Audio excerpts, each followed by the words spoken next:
भीम नमो बुद्धाय। आज मैं बोल रहा हूँ कि राम वास्तविक या काल्पनिक।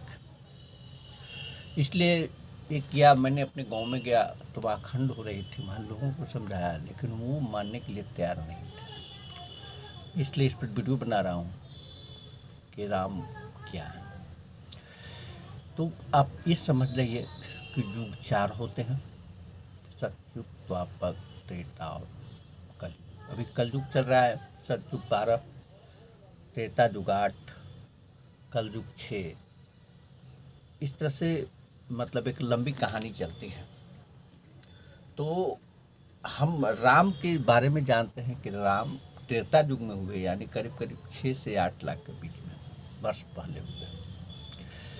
अब जब 6 से 8 लाख वर्ष पूरे राम हुए तो भारत में ब्राह्मणवाद राम के समय थे।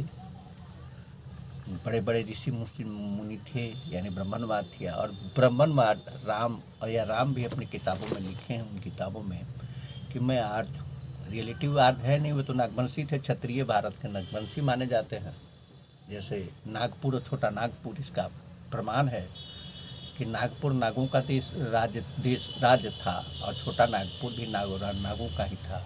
तो नागपुर, छोटा नागपुर, ये सब नागवंशों का राज था, नागवंशों का, आदमियों का राज था, कोई सर्पों का राज नहीं था। तो इसी तरह से क्षत्रिय समाज जो है, जब रामायण की किताब में आर्य लिखा हुआ है तो उस हिसाब से ब्राह्मणों का आगमन तो लाखों वर्ष पहले हुए हैं। आर्यों का आगमन तो लाखों वर्ष हिसाब से होता है।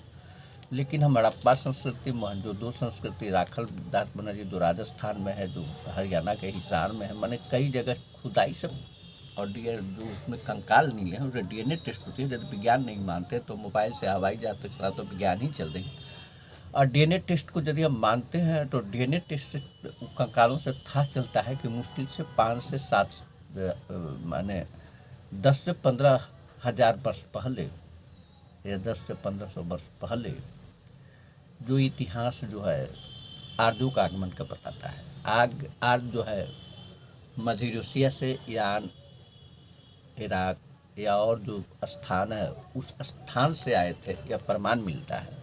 तो फिर जब उस स्थान से आए थे, प्रमाण मिलता है, आज ईरान में या जो हमारे अफगानिस्तान से आगे के हिस्सा, इराक, इजराइल, उस स्थान से आए थे।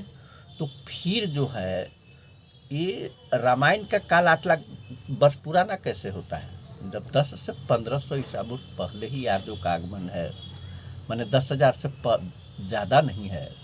तो फिर रामायण काल उतना पुराना कैसे हो गया? इसका मतलब है कि रामायण में हमारे जो बोधिसत्व 28 बुद्धों के प्रमाण, आर्यों के समय पूर्णांगम बुद्ध का प्रमाण मिला है।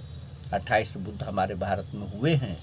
तो चौथे बुद्धों का प्रमाण जो है हड़प्पा संस्कृति में भी मिला है।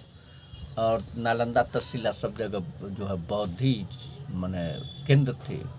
और तक्षशिला को खास करके उन्होंने ही खत्म किया है, कोई मुसलमानों ने ही खत्म नहीं किया है।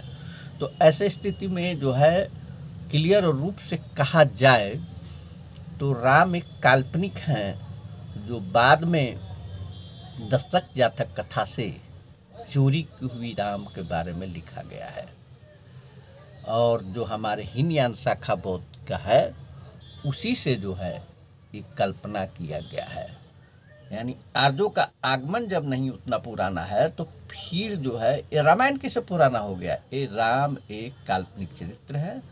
और आप इस बात पर समझें कि जो भी मैंने हिंदू धर्म में, जो भी ब्राह्मण धर्म में जो ये कहानियाँ रची गई हैं, ये टोटल कल्पना है, पूरी कागज है, इसी आधार पर लिखी गई है।